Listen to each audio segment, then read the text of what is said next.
তার সুন্দর একটা নাম রাখতে হবে। আমরা আছে না অনেকজন বেটার নাম রেখেছে ইয়াসিন, অনেক লোক আছে না ইয়াসিন নাম আপনাদের এলাকায় আছে? কি জন্য রেখেছ? ওই যে কোরআনে আছে, তাই না? কোরআনে আছে। আর আল্লাহ রাসূল বলছেন যে নামের কোনো অর্থই নাই, অর্থহীন কোন শব্দ দ্বারা নাম রাখা যাবে না। ইয়াসিন এটা আল্লাহর নবীও জানতেন না, সাহাবা একরামগণ জানতেন না, আপনাদের মাদ্রাসার কোনো আলেম জানে না। মানে এই শব্দটার কোনো মানে নেই, আল্লাহই বেহেতার জানে। অথচ বেটার নাম রেখে দিয়েছে মোহাম্মদ ইয়াসিন। রাখছে কি রাখছে না? কোনো অর্থ নেই। আল্লাহর নিকটে সব থেকে প্রিয় নাম কি? আব্দুল্লাহ আর আব্দুর রহমান। এখন যদি বলা হয় আল্লাহর নিকটে প্রিয় আব্দুর রহমান রাখো, গ্রামে সে টোটোওয়ালা আব্দুর রহমান, চুল কাটাওয়ালা আব্দুর রহমান, ও অত পুরাতন নাম চলে, এখন আধুনিক নাম বলো। করছে কি করছে না? চলুন আমরা নামটাও রাখি, আকিকাও দিই, আর দুটো একটা কাজ করি না। সেটা কি? আর একটা কাজ হচ্ছে মাথার চুলটা একটু ন্যাড়া করে দিতে হবে, দিয়ে সমপরিমাণ চাঁদি সাদকা করতে হবে। এটা কেউ করি? জানি না। 4 তাহানিক করতে হবে। তাহানিক বুঝেন? আল্লাহওয়ালা কোনো মানুষের কাছে গিয়ে বা আপনি নিজে আপনার বাপকে দিয়ে খাজুর জাতীয় কিছু বা মিষ্টি জাতীয় কিছু ভালো করে চিবিয়ে, যাতে শিশুর কণ্ঠনালীতে আটকে না যায়, 7 দিনের বাচ্চার মুখে একটু দিয়ে দিতে হবে, ও চুষবে। মহিলারা পর্দার আড়াল থেকে আল্লাহ রসুলের কাছে বাচ্চা আনতেন, আল্লাহ রসুল তাহানিক করে দিতেন। আমরা কেউ করি? করি? জানি না, জানি না, তাই না? করি না। চলুন এবার আস্তে আস্তে আকিকার জায়গাটাই একটুখানি ডিফারেন্স। মেয়ে হলে একটা, ছেলে হলে 2টা, গরিব মানুষ হলে একটা দিলেও হবে, অসুবিধা নেই। চলুন এবার এই পর্যন্ত একই হলো, তাই তো? আর একটু বড় হলো বাচ্চাটা, বয়স হলো 7 বছর। কত বছর? 7। আল্লাহর নবী বলেছেন 7 বছর বয়স তোমার বেটার হলো, তুমি আস্তে আস্তে আস্তে আস্তে করে ধরে তাকে মসজিদে নিয়ে যাও। মসজিদে নিয়ে যাতায়াত করবে কত বছর? 3 বছর। বয়স হয়ে গেল কত বছর? 10 বছর। এইবার আল্লাহ নবী সাল্লাল্লাহু আলাইহি ওয়াসাল্লাম বলছেন ওকে মারো। 10 বছরের পরে যদি মসজিদে না যায় তোমার বেটা, তুমি তাকে মারো। মেয়ে বাচ্চা যদি হয়, ওর মা নামাজ পড়বে আর বেটিকে বলবে মা তুমি ওযু করে আমার পাশে দাঁড়াও, ও কাঁধে উঠে যাক, তাই ভালো। মাঝখানে একটা জিনিস বলে রাখছি, বাচ্চাদেরকে মসজিদে নিয়ে গেলে অনেক সময় কোনো পুরুষ বাচ্চাকে দাদু তার পোতাকে হাতে করে মসজিদে নিয়ে গেছে, তা গিয়ে দেখবেন প্রথমেই ওর কাজ, পাকা চলছিল সুইচটা অফ করে দিল, প্রথমেই কাজ। কেউ নামাজ পড়ছিল, সামনে গিয়ে দৌড়িয়ে গেল, ঠিক করেছে, দৌড়িয়েছে, পাকা অফ করেছে, ঠিক করেছে। আর কিছু লোক আবার বলে কেন ফটিক ভাই তুমি বারবার প্রত্যেক ওয়াক্তে তোমার পোতাকে মসজিদে আনছো, ঘরে রেখে আসতে পারো না, ডিস্টার্ব করে। এই কথা বলতে হয় কেন? পাগল কোথাকারে। আচ্ছা গাছে কাঁঠাল কি একদিনে পাকে? পাকে না। একটা কাঁঠাল বড় হয়েছে, একটা পেকেছে, আর একটা মিডিয়াম সাইজ, আর এক দিক থেকে ফুল ধরেছে। এখন যেটা পেকেছে ওটা যদি জুত করে খেয়ে নিয়ে, যেটা ফুল ধরেছে ওটা যদি ভেঙে দেন, তাহলে আগামী মাসে আর কাঁঠাল খেতে পারবেন? পারবেন না।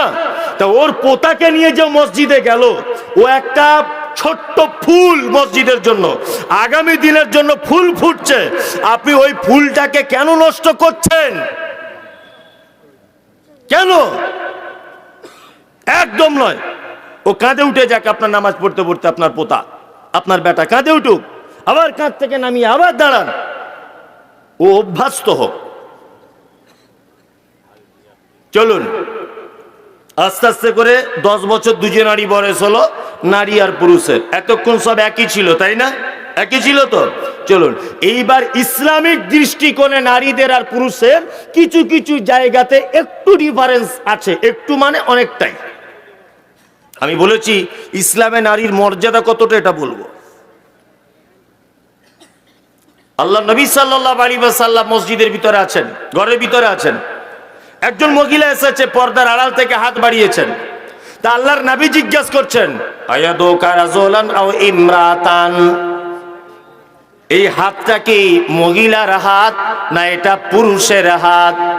তখন পর্দার আড়াল থেকে বলছেন, ও দয়ার নবী গো, এটা আমি একজন নারী, এটা আমার হাত। আল্লাহর নবী বলছেন, তোমার হাতটা কেন পুরুষ মানুষের মতো? পাইয়ার জিউ ফিল বাইত, তুমি বাড়ি ফিরে যাও, তুমি বাড়িতে চলে যাও, তুমি বাড়িতে চলে যাও। আল্লাহর নবী গো, বাড়িতে গিয়ে কি করব?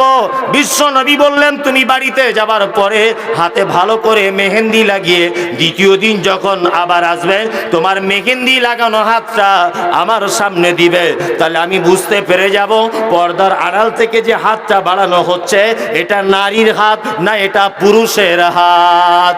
তার মানে বোঝা গেল মহিলারা মেহেন্দি লাগাতে বাধ্য নয়, লাগাতে পাবে, ওরা লাগাবে, এটাই চূড়ান্ত। হাতে, পায়ে, চুলে, কপালে, সব জায়গাতে মেহেন্দি লাগাবে, ওরা পায়েও লাগাবে, সব জায়গায়।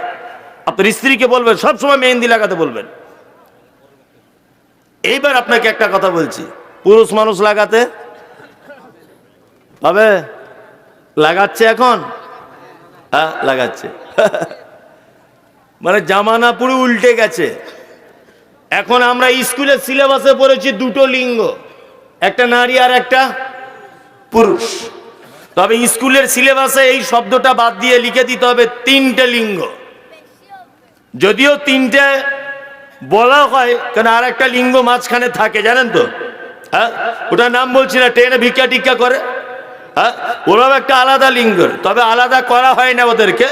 ওরা নয় নারী নয় পুরুষ। কিন্তু আমাদের এখন বর্তমানে কিছু ভালো যুবক যুবতীদেরকে দেখা যায়, এরা যে কোন লিঙ্গের এটা বোঝা বড় মুশকিল। মেয়ে ছেলে জিন্স প্যান্ট টি শার্ট পরে ঘুরছে, বেটার ছেলের মতো চুল কেটে। ওকে আপনি কোন দলে ধরবেন? দেখে সর্বপ্রথম এ বেটা ছেলে, কানে দুল, এত বড় বড় চুল রেখেছে, এদিকে কালো, এদিকে সাদা, এদিকে সবুজ, আর এমন করে জিন্স প্যান্ট পরে ঘুরছে, বা এমন করে মেয়ে ছেলেদের মতো প্যান্ট পরে পোশাক পরে ঘুরছে, ওকে দেখেই বোঝা বড় মুশকিল যে ও পুরুষ না নারী। মেহেন্দি লাগায় না? লাগায় তো আমরা। এটা পুরুষের জন্য কি চলবে না? চলুন আর একটু উপযুক্ত হই। এই বিয়ে করার সময়তে পাঞ্জাবি পড়েন তো আপনাদের এখানে? পড়ে? হ্যাঁ, অনেক যুবক আবার আছে মৌলভী সাহেবদের দেখতে পারে না। মৌলভী সাহেবদের আমি একদম দু চোখে দেখতে পারি না, আলহামদুলিল্লাহ দেখতে হবে না। অথচ বিয়ে করার সময় দেখছি আব্দুল কাদের জিলানির মতো বড় টুপি আর পাঞ্জাবি পরে ডুপ্লিকেট মৌলভী হয়ে বিয়ে করতে যাচ্ছে। কেন? আন্ডার প্যান্ট পরে যাও। মৌলভী সাহেবদের এত অ্যালার্জি, দেখতে পারো না, তা বিয়ে করার সময় পাঞ্জাবি পড়ছে কেন? অনেক মেয়ে আবার বলে মৌলভী সাহেবদের দেখতে পারি না, আমি একদম দুই চোখে দেখতে পারি না। কারণ কি? বেকার, একদম ফালতু। যাই হোক, দেখতে পারেন, অ্যালার্জি মৌলভী সাহেবের। অথচ বিয়ে করার সময় ওর স্বামীকে ফোনে আগে আগে বলে দিচ্ছে শেরওয়ানিটা জুত করে কিনবে, কিন্তু সাদা পায়জামা আর সে বড় কিস্তি সাদা কালার টুপি পরে আসবে, ফটো টটো তুললে যেন ভালো লাগে। তখন ডুপ্লিকেট মৌলভী সাজানোর জন্য স্বামীকে উপদেশ দেয়। 10,000 টাকার বেশি যদি শেরওয়ানির দাম হয়, কিছু বলছেন? ও, 10,000 টাকার বেশি যদি শেরওয়ানির দাম হয়, তাহলে দেখতে পাবেন শেরওয়ানিটা অনেক সময় রেশমের কাপড় দিয়ে তৈরি করা হয়। বিশ্ব নবী বলেছেন রেশমের কাপড় পুরুষ মানুষের জন্য কি হারাম, চলবে না, নারী পরতে পারে। নাম্বার 3,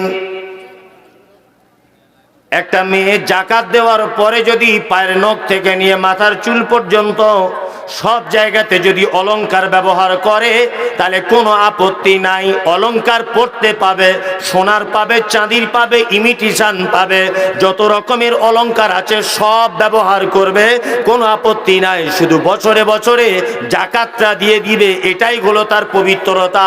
কিন্তু একজন পুরুষ মানুষ কোটিপতি যদি হয়ে যায়, লক্ষ হাজার কোটি টাকার যদি মালিক হয়, একটা ভাঙা সোনার আংটি পড়তে পাবে না। এটা তার জন্য হারাম, তার জন্য নিষিদ্ধ, তার জন্য নাজায়েজ করেছেন কে? আমাদের নবী মুহাম্মদ সাল্লাল্লাহু আলাইহি ওয়াসাল্লাম। এখানেই দেখলে বোঝা যায় অনেক লোকের হাতে আছে, আছে না? এটা হারাম, পুরুষ মানুষ পড়তে পাবে না। এটা কি হারাম। একটু পানি দেখি সাহেব। পুরুষ মানুষ এটা কি পড়তে পাবে না? আমাদের সমাজে পড়ছে কি পড়ছে না? পড়ছে। শ্বশুর দিয়েছে, হাতে লাগিয়ে ঘুরছে।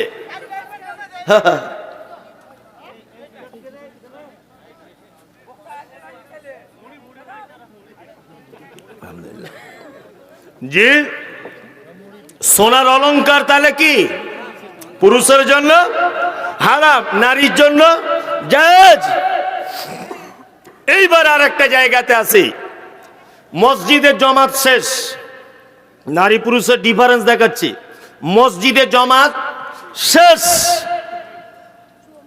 আপনি নামাজ পড়ার জন্য মসজিদে গেলেন, দাঁড়িয়ে গেলেন, আল্লাহু আকবার, আলহামদুলিল্লাহি রাব্বিল আলামিন, আর রহমানির রহিম, নামাজ পড়ছেন।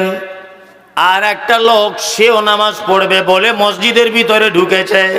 আচ্ছা বলুন তো, লোকটা দাঁড়াবে কোন দিকে? ডান দিকে দাঁড়িয়ে গেল। আর একটা লোক এসেছে, বলুন তো সে দাঁড়াবে কোন দিকে? বলছে বাঁ দিকে। না, তিনজন যখন হয়ে যাবে, ইমাম মাঝখানে দাঁড়িয়ে আর ইমামতি করার সুযোগ রাখে না। ওই জন্য একটা কথা মাঝখানে বলে যাচ্ছি, খুব হুঁশিয়ারি করে। মসজিদে যখন একা জমাত করে নামাজ পড়ার ইচ্ছা আছে, এমন এক পজিশনে আপনি দাঁড়াবেন যাতে করে আরো দুটো লোক এলে আগে বেড়ে যাওয়া যায়। আগে বেড়ে যাওয়ার জায়গা যদি না একান্ত পর্যায়ে থাকে, অন্তত পক্ষে তারা দুজন যেন পিছনে এসে দাঁড়াতে পারে, এই রকম একটা পজিশনে দাঁড়াতে হবে। তার মানে বোঝা গেল, তিনজন পুরুষ মানুষ করে একজন মাঝে দাঁড়িয়ে ইমামতি করতে পাবে না, আগে বেড়ে যেতে হবে। আগে জায়গা না থাকলে দুটা মুসল্লি তারা দুজন পেছনে চলে আসবে।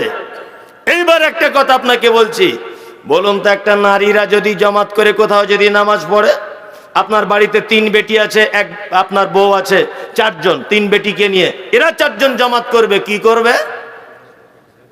আল্লাহর নবী বলেছেন আগে বেড়ে ইমামতি করতে পাবে না। কাতারের মাঝখানে ওকে ইমামতি করার জন্য দাঁড়িয়ে যেতে হবে। মহিলারা আগে বেড়ে ইমামতি করতে পাবে না, কাতারের মাঝখানে দাঁড়িয়ে ইমামতি করবে। এক জায়গায় একটু ডিফারেন্স হলো, এ আগে যাবে, ও আগে যাবে না। 2, পুরুষ মানুষ ইমাম সাহেবের নামাজে ভুল হয়ে গেল, কি করবে? সুবহানাল্লাহ বলবে, তাই তো? আরে মহিলা যদি ভুল হয়, এইভাবে মারবে, তালি দিবে। তাহলে একটু ডিফারেন্স আছে না নাই? আছে। তাহলে নারী পুরুষের ইসলামিক বিধিবিধানে কিছু ডিফারেন্স আছে, তাই তো? চলুন এবার সম্মানের দিক দিয়ে নারী আর পুরুষের মধ্যে সব থেকে বেশি কম কার বেশি? নারীর বেশি। আরে মা মানেও তো নারীরে পাগল, মা মানে তো বেটা ছেলে নয়, মা মানে কি? নারী। তাই এবার সম্মানের দিক দিয়ে আল্লাহর নিকটে সব থেকে সম্মানী কে? নারী। নারী আমাদের সঙ্গে 4টে সম্পর্কে জড়িত হয়। কটা? 4টা। 1, মা, আর নয় মায়ের ক্যাটাগরি। 2, বেটি, আর নয় হয় বেটির ক্যাটাগরি। 3, বোন, নয় বোনের ক্যাটাগরি। 4, নানি বা দাদি বা ওই ক্যাটাগরি। আর একটা স্ত্রী। কটা হলো? 5টা। 5টা সম্পর্কে নারী আমাদের সঙ্গে কি হয়? সম্পর্ক হয়। আল্লাহ বা তার রাসূল কি মর্যাদা দিয়েছেন ওটা বাদই দিলাম, প্রথমে নারীর মর্যাদা দুনিয়াতে কত আছে এই জায়গাটা একটু দেখে নেন। আচ্ছা বলুন তো, লক্ষ্মীর ভান্ডার পায় কারা? বুঝে সবাই পায়, কিছুই বুঝে না। লক্ষ্মীর ভান্ডার কারা পায়? নারী পায়। কন্যাশ্রী কারা পায়? রূপশ্রী কারা পায়? সবুজ সাথী কারা পায়? সব নারী। বলুন, শিয়ালদা থেকে বনগা লাইনে মহিলা স্পেশাল ট্রেন আছে না নেই? আছে। প্রত্যেক বাসে ট্রেনে মহিলাদের জন্য আলাদা কম্পার্টমেন্ট ভাগ করা আছে না নেই? আছে। হাওড়া থেকে বারাসাত যাবেন, দমদম যাবেন, যে কোনো বাসে উঠবেন, কলকাতার বাসগুলোতে দেখবেন ladies seat, ladies seat, ladies seat আছে না নেই? আছে।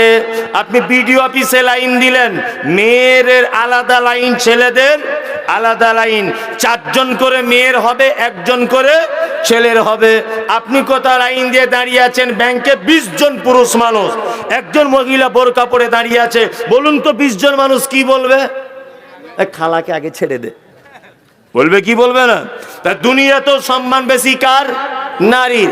এইবার একটা কথা আপনাকে বলছি, আচ্ছা বলুন তো, একটা পুরুষ মানুষ যদি পাপ কাজ করে, ওই পাপ তার স্ত্রীর আমলনামাতে তুলে দেওয়া হয়?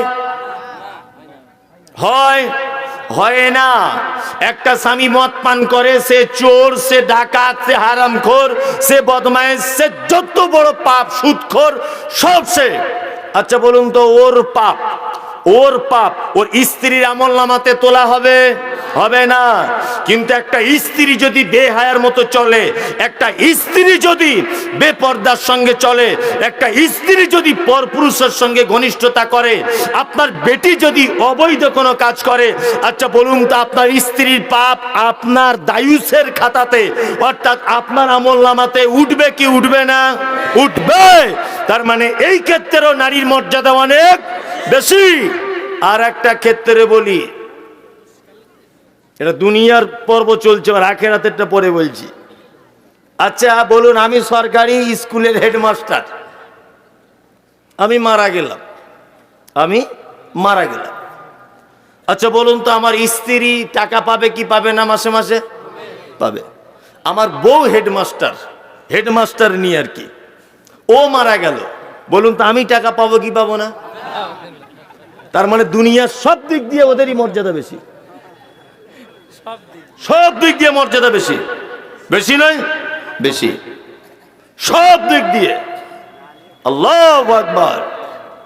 আল্লাহর নবীর ভাষাতে মর্যাদা, আপনি অবাক হয়ে যাবেন এগুলো শুনলে, যে আপনি কি কথা বলছেন। বিশেষ করে মায়েরা এইসব আলোচনা কে করে আমি জানি না, তা আমি এই ছোটখাটো জিনিসগুলো বেশি করি। সামাজিক কথা, এক, নারী আমাদের সঙ্গে 5টা সম্পর্ক, 4টে সম্পর্কে জড়ায়। কটা? 4টা। একটা সম্পর্কের মর্যাদা কত দেখুন। সর্বপ্রথম নারী আমাদের কি হয়? মা, তাই তো? মায়েরা আমাদের কাছে বর্তমানে ভালো ব্যবহার পাচ্ছে? সম্মান পাচ্ছে মা হিসাবে? পাচ্ছে না। এর জন্য 100% মায়েরাই দায়ী। বর্তমানে যে মায়েরা সন্তানদের কাছে ভালোবাসা পাচ্ছে না, শ্রদ্ধা পাচ্ছে না বাপ মায়েরা, এর জন্য 100% মায়েরাই দায়ী।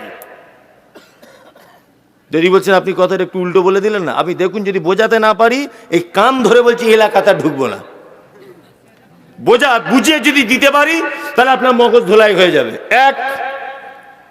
আচ্ছা বলুন তো, শূকর পৃথিবীর সব থেকে নিকৃষ্ট প্রাণী না উৎকৃষ্ট? নিকৃষ্ট। শূকরকে রুজি দেয় কে? কুকুর, গরু, আল্লাহ। সবাই রুজির মালিক কে? আল্লাহ। এবার বলুন, পৃথিবীর সব থেকে উৎকৃষ্ট, আল্লাহর নিকটে প্রিয় কোন সৃষ্টি? মানুষ, তাই না? মানুষ সব থেকে উৎকৃষ্ট। কুকুর তার বাচ্চা জন্ম দেয়, কুকুরের দুধ খেয়েই মানুষ হয়। শূকর তার বাচ্চাকে জন্ম দেয়, তার দুধ পান করেই মানুষ হয়। জি, শ্রীগাল তার বাচ্চা জন্ম দেয়, শ্রীগালের বাচ্চাকে, মানে শ্রীগালের দুধ পান করেই বাচ্চা মানুষ হয়।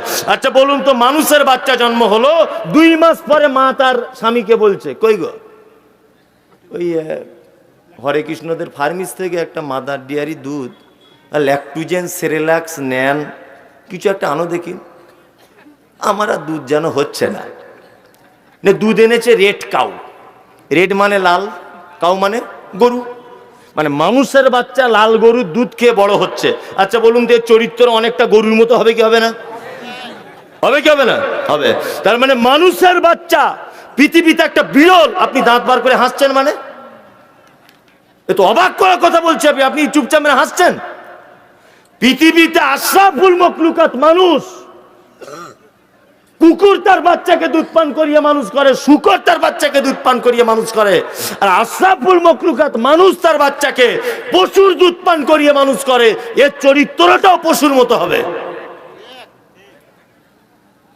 রেড কাউ দুধ পান করিয়ে ছেলে মানুষ করে, ছেলে বড় করে, তার কাছে বিরিয়ানি খাওয়ার ধান্দা করছে বুড়ো বয়সে। ওই যে লাঠির বাড়ি দিচ্ছে ওইটাই তোমার জন্য ঠিক আছে।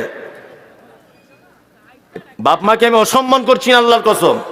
ও ফালতু কাছে বলছে আমার বুকে দুধ হয় না। কে বললো বুকে দুধ হয় না? আল্লাহ তো নিষ্ঠুর। কুকুর শুকার কাছে রুজির ব্যবস্থা করে, আর তুমি আল্লাহর প্রিয় বান্দা পৃথিবীতে আসছো, তোমার মায়ের বুকে দুধ হবে না? তোমার মায়ের চিকিৎসার প্রয়োজন আছে, তোমার মায়ের খাদ্য খাবারের ত্রুটি রয়েছে, এই কারণে হয়তো তোমার মায়ের দুধ কম হচ্ছে। তবে 85% নয়, 99% মায়েরা বাচ্চাকে দুধ দেয় না নিজের বডি, নিজের ফিগার ঠিক রাখার জন্য। কি বলছি বুঝতে পারছেন না? হ্যাঁ, ও ফিগার ঠিক রাখার জন্য। আরে পাগল, বাচ্চা তোমার যেদিকে ফিরবে সেই দিকে তোমার বুকের মোটা ধরে চুষবে চকচক চকচক করে, তবেই তো তোমার সঙ্গে তার মহব্বত জন্ম হবে, তবেই তো প্রেম জন্ম হবে। দুই, আরেকটা জায়গা আপনাকে বলছি, আমাদের সমাজে আরেকটা যেটা কথা সেটা হচ্ছে এই, আচ্ছা বলুন তো, আগেকার দিনে বাচ্চারা স্কুলে ভর্তি হতো কত বছর বয়সে? 7-8 বছর বয়সে ভর্তি হতো, বড় হয়ে, তাই না? আমি তো মনে হয় 10 বছর বয়সে ন্যাংটা হয়ে ঘুরেছি, তখন প্যান্ট পরতাম না, এটা আগে হতো। আচ্ছা, ইংলিশ প্যান্ট পাওয়া যেত, ঠিক আছে না? হ্যাঁ, দড়ি দেওয়া প্যান্ট।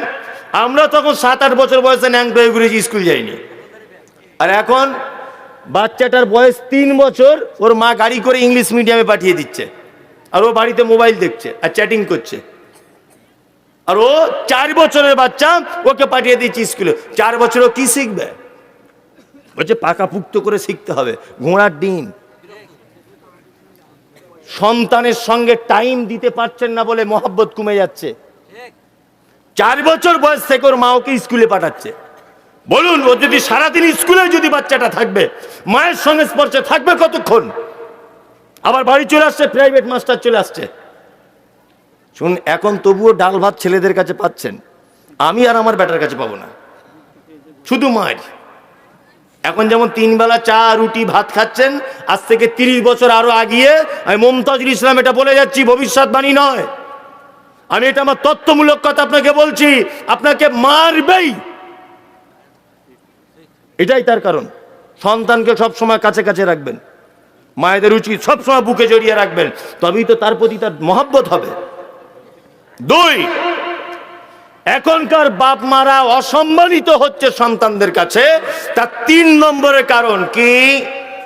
আল্লাহর নবী বলেছেন, তোমার বেটাকে যখন বিয়ে দিবে, একটা মেয়েকে 4টে গুণ দেখে বিয়ে দিবে। কটা গুণ? 4টে গুণ দেখে তোমার পরের বেটিকে বৌমা করবে। 1 নম্বর কি? সে কতটা সুন্দরী দেখো। 2, অলিমালিহা, তার বাপের কতটা সম্পদ আছে দেখো। অলিজামালিহা, সে কতটা সুন্দরী দেখো। আর তার বংশমর্যাদা কতটা দেখো। 2, তার দিনদারিতাটা দেখো। 4টে হলো। 1, কতটা সুন্দরী। 2, তার বংশ ভালো কিনা। 3, টাকা পয়সা আছে কিনা। 4, তার দিনদারিতা আছে কিনা। আল্লাহর নবী তার শেষ বাক্যে বলছেন, ফাসফার বেজাতিদ্দিন, 3টে জিনিস না থাকলেও চলবে, তার ভিতরে যদি দিনদারিতা যদি থাকে, অবশ্যই তোমার বেটার বউ হিসাবে, তোমার স্ত্রী হিসাবে তাকে আগে প্রাধান্য দাও। আমরা বৌমা দেখতে যাই বেটাদের, আগো মা তোমার নাম কি গো? বলছে আমার নাম রুকসোনা। তাই? কটা ভাই বোন তোমরা? বলছে আমরা 2 বোন। বলছে ভাই? বলছে ভাই নাই। তোমার আব্বা কি করে মা? বলছে আমার আব্বার বেলডাঙাতে 6টা দোকান আছে, রোডের উপরেই। এখন এর মাথায় কাজ করছে না শুনে, যে বেটাও নেই, আবার 2টো বেটি, মানে বুড়ো মরে গেলে 3টে দোকান আমার বেটা পাবে, বুঝলেন না? ও এক চান্সে বলছে আমার খুব পছন্দ। তা লাস্টে বলছে মা তুমি কি করো? পড়াশোনা করো? বলছে না না না, আমি টিকটকে ভিডিও করি, টিকটক করি। বাড়িতে এসে বলছে উরি বাবা, রোডের ধারে 6খানা দোকান, বেটা নাই, আবার আমাদের যে বৌমা হবে টিকটকের নায়িকা। তা তুমি যদি টিকটকের নায়িকাকে ঘরে আনো, তা ঝাঁটার বাড়ি খাবে না তো ভাত খাবে? হ্যাঁ, এনেছে তো টিকটকের নায়িকাকে। বলুন, কথাগুলো একটা কথা আপনি কেটে দেন, কেটে দিতে পারবেন? যে আপনি যে কথাগুলো বলেছেন একটা যুক্তিসঙ্গত নয় এবং বাস্তবেও নয়। আশ্চর্য ব্যাপার, এই জায়গাগুলো খুব কঠিন জায়গাতে আমরা চলে এসেছি, খুব কঠিন জায়গায়। দুই, মা হিসাবে নারীর মর্যাদা কতটা, আসলে যদি ও জানতো, ও যদি জানতো যে আমার মর্যাদা রয়েছে কতটা, অবাক হয়ে যেত। আল্লাহর নবীর কাছে একজন লোক এসে বলছেন, আল্লাহর নবী গো, আমার ফ্যামিলিতে মেম্বার যতজন রয়েছে সব থেকে বেশি কাকে ভালোবাসবো? নবীজি বললেন, তোমার মাকে। আল্লাহর নবী, তারপরে কাকে? নবীজি বলছেন, তোমার মাকে। কলা সুম্মা মান, ও দয়ার নবী গো, তারপরে কাকে? আল্লাহর নবী বলছেন, কলা উম্মুকা, তারপরে হলো তোমার মাকে। কলা সুম্মা মান, ও দয়ার নবী, 4 নম্বরে কাকে? নবীজি বলেছেন, তারপরে হলো তোমার বাপকে। সারা পৃথিবীতে যত সম্পদ রয়েছে, হীরা মণি মুক্তা যত যা কিছু আছে, আশ্চর্যের বিষয় যত আছে, আল্লাহ তাআলা পবিত্র আল কোরআনের ভিতরে বলেছেন, আওয়ালাম ইয়ারাও ইলা তৈরি ফাওকাহুম সাফাতিন ওয়া ইয়াকবিদনা মা ইমসিকুহুন্না ইল্লার রহমান। আল্লাহ তাআলা বলেছেন, পৃথিবীর মানুষ তোরা তাকিয়ে দেখ, আসমানের দিকে দেখবি, পাখিগুলো যখন তারা ডানা মেলে চলে, অনেক পাখি আছে ডানাগুলো গুটিয়ে নিয়েও দেখবেন অনেক রাস্তা পাড়ি দিয়ে চলে যায়, যায় কি যায় না? সন্ধ্যাবেলাতে মাঠে দেখবেন বকগুলি 2-3 বার করে ডানাটা এরকম ঝাপটিয়ে নিয়ে ডানা গুটিয়ে নেয়, এমনিতেই চলতে থাকে, প্লেনের মতো থাকে কি থাকে না? আল্লাহ বলে, আওয়ালাম ইয়ারাও ইলা তাইরে ফাওকাহুম সাফাতিন ওয়া ইয়াকবিযনা মা ইমসিকুহুন্না ইল্লার রহমান। ডানা ঝাপটাতে ঝাপটাতে ডানা যখন গুটিয়ে নেয়, পৃথিবীর কোন বৈজ্ঞানিক তাকে ধরে রাখার ক্ষমতা রাখে না, আমি আল্লাহ তাকে মহাশূন্যের উপরে রেখে দিই। এটা পৃথিবীতে শিক্ষিত মানুষদের জন্য একটা আমাকে চেনার বড় দৃষ্টান্ত। আল্লাহ তাআলা বলছেন পবিত্র আল কোরআনে, মারাজাল বাহরাইনি ইয়ালতাকিয়ান বাইনাহুমা বারযাখুল লা ইয়াবগিয়ান। আপনারা ফেসবুকে দেখেছেন, ইউটিউবে দেখেছেন, মাঝে সাঝে একটা নদীকে আমরা দেখতে পাই মোবাইলে, একদিকের পানির কালার সাদা আর একদিকের পানির কালার হচ্ছে সবুজ। দেখেছেন আপনারা? দেখেছেন? একদিকে দেখবেন সাদা আর একদিকে দেখবেন নীল কালার। আল্লাহ বলে, মারাজাল বাহরাইনি ইয়ালতাকিয়ান বাইনাহুমা বারযাখুল লা ইয়াবগিয়ান। মাঝখানে প্রাচীর দেওয়া নেই, মাঝখানে প্যান্ডেল দেওয়া নেই, মাঝখানে ত্রিপলের ব্যবস্থা নাই, কোন রকমের অন্তরাল নাই। তারপরেও নীল রঙের পানিটা যদি ডান দিকে যায়, সাদা রঙের পানিটা বাম দিকে চলে যায়, একটা পানির সঙ্গে আর একটা পানি কখনোই মিশে যায় না। আল্লাহ বলেছে, গোপন ভাবে একটা মারাত্মক অন্তরাল রয়েছে। পৃথিবীর কোন বৈজ্ঞানিক দার্শনিক, কোন গবেষণাগার আজ পর্যন্ত গবেষণা করে এটা জানতে পারলো না যে তার মাঝখানের ব্যবধানটা কি, তার মাঝখানের ডিভাইডেডটা কি, এটা আল্লাহ ছাড়া কেউ জানে না।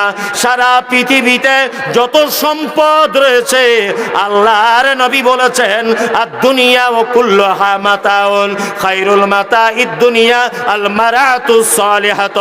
সারা পৃথিবীতে যত আশ্চর্য জিনিস আছে, চীনের প্রাচীর এটা হচ্ছে আশ্চর্যের জিনিস, ব্যাবিলনের শূন্য উদ্যান এটা হলো আশ্চর্য জিনিস। বন্ধুরে আমার, নবীজি বলেছেন সারা পৃথিবীর আশ্চর্য জিনিস হলো আল মারাতুস সালিহাত। সারা পৃথিবীর আশ্চর্য সম্পদ হলো আল মারাতুস সালিহাত। একজন নেককারিনী নারীর থেকে আশ্চর্য সম্পদ আর কোন সম্পদ পৃথিবীতে নাই। কে বলছেন এটা? আল্লাহর নবী এ কথা বলছেন। আল্লাহ বলেছেন, কুল ইন কানা আবাউকুম ওয়া আবনাউকুম ওয়া ইখওয়ানুকুম ওয়া আজওয়াজুকুম ওয়া আশীরাতুকুম ওয়া আমওয়ালুন ইকতারাফতুমুহা ওয়া তিজারাতুন তাখশাউনা কাসাদাহা ওয়া মাসাকিন তারজাউনাহা আহাব্বা ইলাইকুম মিনাল্লাহি ওয়া রাসূলিহি ওয়া জিহাদিন ফি সাবিলিহি ফাতারাব্বাসু হাত্তা ইয়াতিয়াল্লাহু বিআমরিহি ওয়াল্লাহু লা ইয়াহদিল কওমাল ফাসিকিন। আচ্ছা বলুন, এবার একটা কথা বলি, এই যে হাতটা বারবার ফোল্ডিং সিস্টেম হচ্ছে বারবার, আচ্ছা এটা যদি আপনার কোনো সেলাই মেশিন হতো বা মাঠে পানি তোলা দমকল মেশিন হতো, তাহলে এই রকম যেগুলো বারবার লড়াচড়া করে পার্টসের গোড়ায় গোড়ায় গিরিজ দিতে হয় না? না তো কি হয়, জাম হয়ে যায়।